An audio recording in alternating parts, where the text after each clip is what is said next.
Capítulo 38 Evolução e Destino. O mal está determinado no conteúdo do nosso destino? Ninguém nasce destinado ao mal, porque semelhante disposição derrogaria os fundamentos do bem eterno sobre os quais se levanta a obra de Deus.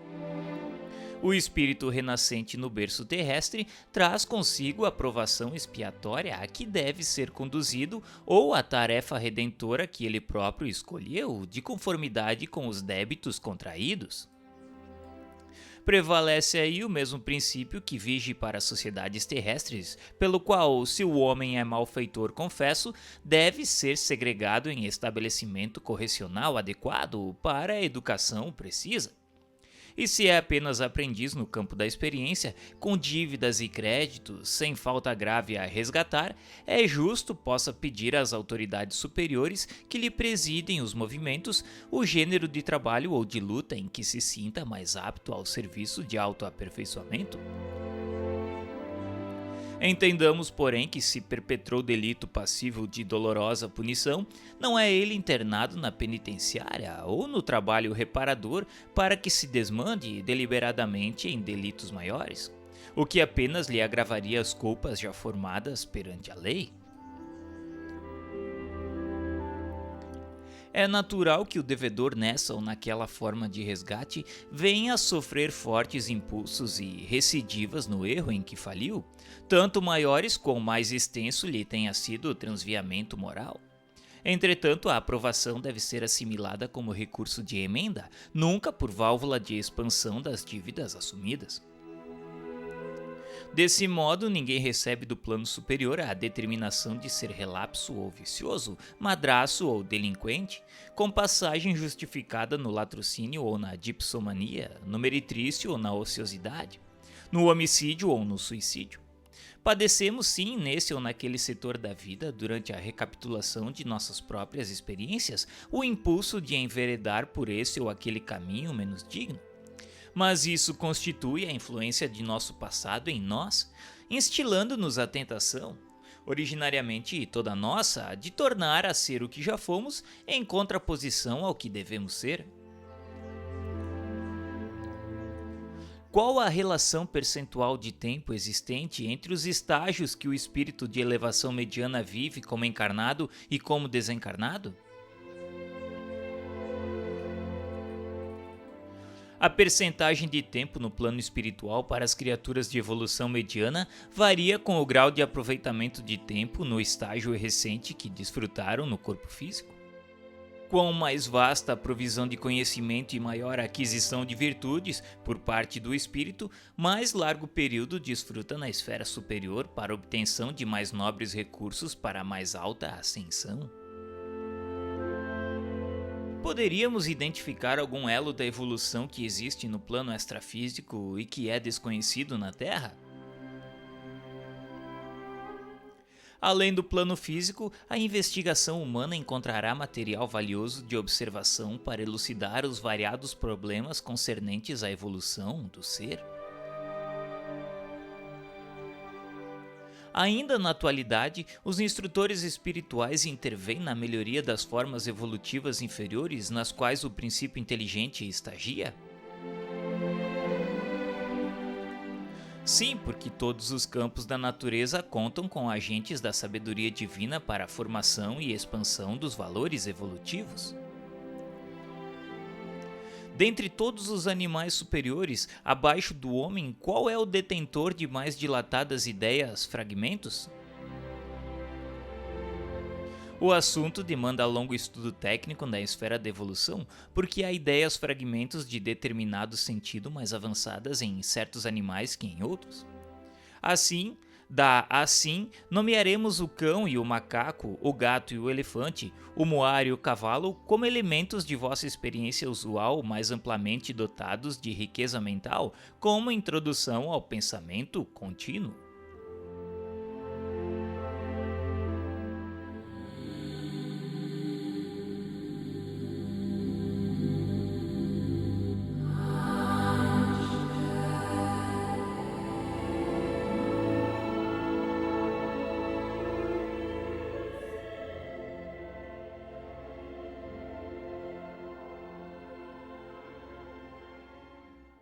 Capítulo 39 – Predisposições mórbidas. Como apreendermos a existência das predisposições mórbidas do corpo espiritual? Não podemos olvidar que a imprudência e o ócio se responsabilizam por múltiplas enfermidades, como sejam os desastres circulatórios provenientes da gula, as infecções tornadas de higiene, os desequilíbrios nervosos nascidos da toxicomania e a exaustão decorrente de excessos vários. De modo geral, porém, a etiologia das moléstias perduráveis que afligem o corpo físico e o dilaceram guardam no corpo espiritual as suas causas profundas. A recordação dessa ou daquela falta grave mormente daquelas que jazem recalcadas no espírito, sem que o desabafo e a corrigenda funcionem por válvula de alívio às chagas ocultas do arrependimento, cria na mente um estado anômalo que podemos classificar de zona de remorso, em torno da qual a onda viva e contínua do pensamento passa a enovelar-se em circuito fechado sobre si mesma, com reflexo permanente na parte do veículo físico-psicossomático ligada à lembrança das pessoas e circunstâncias associadas ao erro de nossa autoria. Estabelecida a ideia fixa sobre esse nódulo de forças desequilibradas, é indispensável que acontecimentos reparadores se nos contraponham ao modo enfermiço de ser, para que nos sintamos exonerados desse ou daquele fardo íntimo ou exatamente redimidos perante a lei. Essas enquistações de energias profundas no imo de nossa alma, expressando as chamadas dívidas kármicas, por se filiarem a causas infelizes que nós mesmos plasmamos na senda do destino, são perfeitamente transferíveis de uma existência para outra. Isso porque, se nos comprometemos diante da lei divina em qualquer idade da nossa vida responsável, é lógico venhamos a resgatar as nossas obrigações em qualquer tempo, dentro das mesmas circunstâncias nas quais patrocinamos a ofensa em prejuízo dos outros. É assim que o remorso provoca distonias diversas em nossas forças recônditas, desarticulando as sinergias do corpo espiritual, criando predisposições mórbidas para essa ou aquela enfermidade, entendendo-se ainda que essas desarmonias são algumas vezes singularmente agravadas pelo assédio vindicativo dos seres a quem ferimos, quando imanizados a nós em processos de obsessão. Todavia, ainda mesmo quando sejamos perdoados pelas vítimas de nossa insânia, detemos conosco os resíduos mentais da culpa, qual o depósito de lodo no fundo de calma piscina, em que um dia virão à tona de nossa existência para a necessária expulsão, à medida que se nos acentue o devotamento à higiene moral.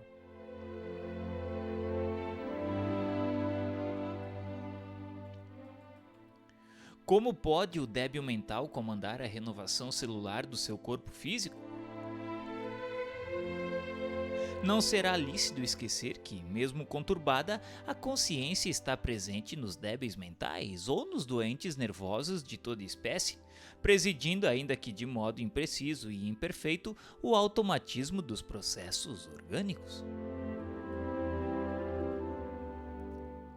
Existem parasitas ovoides vampirizando os desencarnados? Sim, nos processos degradantes da obsessão vindicativa nos círculos inferiores da Terra são comuns semelhantes quadros, quase sempre dolorosos e comoventes pela ignorância e paixão que os provocam. Como entenderemos o mecanismo de atuação da justiça superior nos casos de endemias rurais, em que populações inteiras são assoladas periodicamente pelas mesmas doenças? As endemias são quase sempre doenças que graçam numa coletividade ou numa região, dependendo de causas simplesmente locais. Devemos assim capitulá-las, não obstante os casos kármicos individuais que se agravam por influência delas, no quadro das conquistas higiênicas que o homem é naturalmente obrigado a realizar por si, como preço devido ao progresso comum.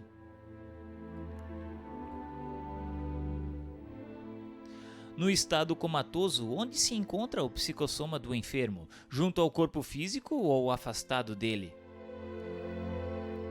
No estado de coma, o aprisionamento do corpo espiritual ao arcabouço físico ou a parcial liberação dele depende da situação mental do enfermo.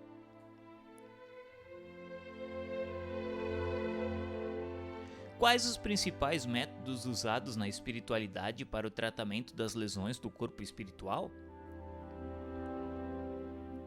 Na espiritualidade, os servidores da medicina penetram com mais segurança na história do enfermo para estudar com o êxito possível os mecanismos da doença que lhes são particulares.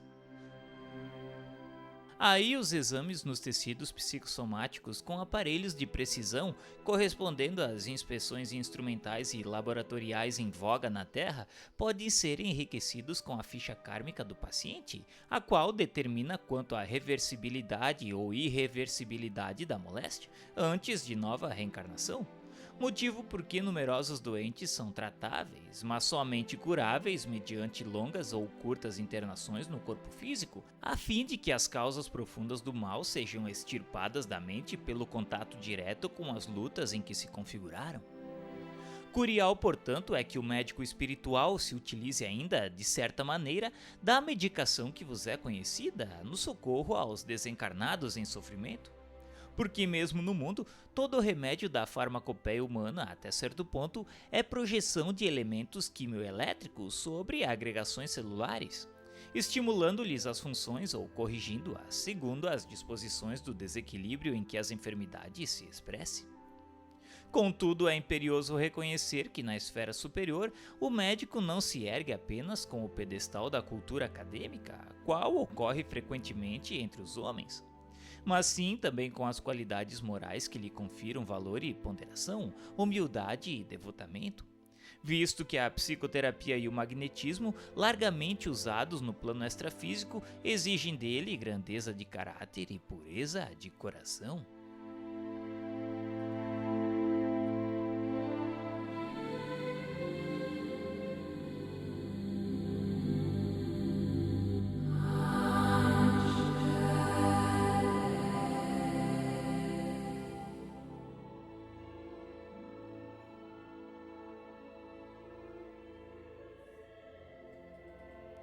Capítulo 40 – Invasão microbiana.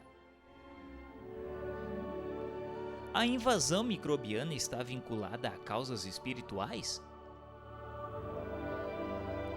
Excetuados os quadros infecciosos pelos quais se responsabiliza a ausência da higiene comum, as depressões criadas em nós por nós mesmos nos domínios do abuso de nossas forças, seja adulterando as trocas vitais do cosmo orgânico pela rendição ao desequilíbrio, seja estabelecendo perturbações em prejuízo dos outros, plasmam nos tecidos físico-psicossomáticos que nos constituem o veículo de expressão determinados campos de ruptura na harmonia celular.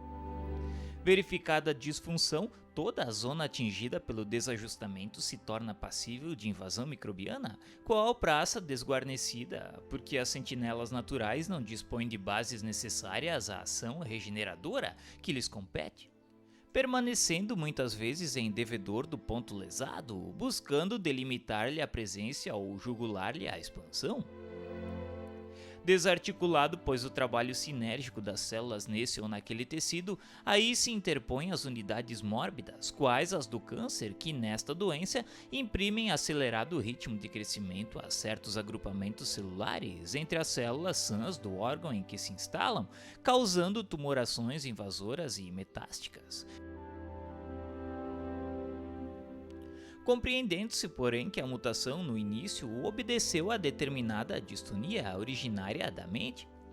cujas vibrações sobre as células desorganizadas tiveram o efeito das projeções de raios 10 graus ou de radiações ultravioleta em aplicações impróprias. Emerge então a moléstia por estado secundário em largos processos de desgaste ou devastação, pela desarmonia que compele a usina orgânica a esgotar-se debalde na tarefa ingente da própria reabilitação no plano carnal, quando o enfermo, sem atitude de renovação moral, sem humildade e paciência, espírito de serviço e devotamento ao bem, não consegue assimilar as correntes benéficas do amor divino que circulam incessantes em torno de todas as criaturas, por intermédio de agentes distintos e inumeráveis a todas, estimulando para o máximo aproveitamento da existência na Terra. Quando o doente, porém, adota comportamento favorável a si mesmo pela simpatia que instila no próximo, as forças físicas encontram sólido apoio nas radiações de solidariedade e reconhecimento que absorve de quantos lhe recolhem o auxílio direto ou indireto, conseguindo circunscrever a disfunção aos neoplasmas benignos que ainda respondem à influência organizadora dos tecidos adjacentes. Sob o mesmo princípio de relatividade a funcionar inequívoco entre doença e doente, temos a incursão da tuberculose e da lepra, da brucelose e da amebíase, da endocardite bacteriana e da cardiopatia achagástica, e de muitas outras enfermidades, sem nos determos na discriminação de todos os processos morbosos, cuja relação nos levaria a longo estudo técnico. É que geralmente quase todos eles surgem como fenômenos secundários sobre as zonas de predisposições enfermiça que formamos em nosso próprio corpo pelo desequilíbrio de nossas forças mentais a gerarem rupturas ou soluções de continuidade nos pontos de interação entre o corpo espiritual e o veículo físico, pelas quais se insinua o assalto microbiano a que sejamos mais particularmente inclinados pela natureza de nossas contas kármicas. Consolidado o ataque pela brecha de nossa vulnerabilidade, aparecem as moléstias sintomáticas ou assintomáticas, estabilizando-se ou irradiando-se conforme as disposições da própria mente, que trabalha ou não para refazer a defensiva orgânica em supremo esforço de reajuste, ou que por automatismo admite ou recusa segundo a posição em que se encontra no princípio de causa e efeito a intromissão desse ou daquele fator patogênico, destinado a expurgir dela em forma de sofrimento os resíduos do mal correspondentes ao sofrimento por ela implantados na vida ou no corpo dos semelhantes.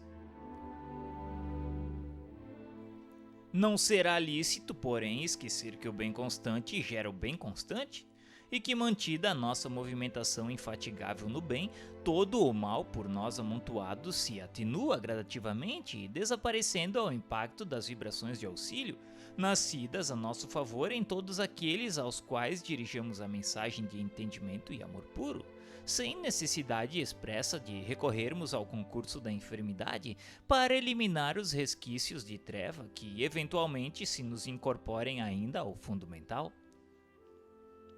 Amparo aos outros cria amparo a nós próprios, motivo porque os princípios de Jesus, desterrando de nós a animalidade e orgulho, vaidade e cobiça, crueldade e avareza, e exortando-nos à simplicidade e à humildade, à fraternidade sem limite e ao perdão incondicional, estabelecem, quando observados, a imunologia perfeita em nossa vida interior, fortalecendo-nos o poder da mente na autodefensiva contra todos os elementos destruidores e degradantes que nos cercam e articulando-nos às possibilidades imprescindíveis à evolução para Deus.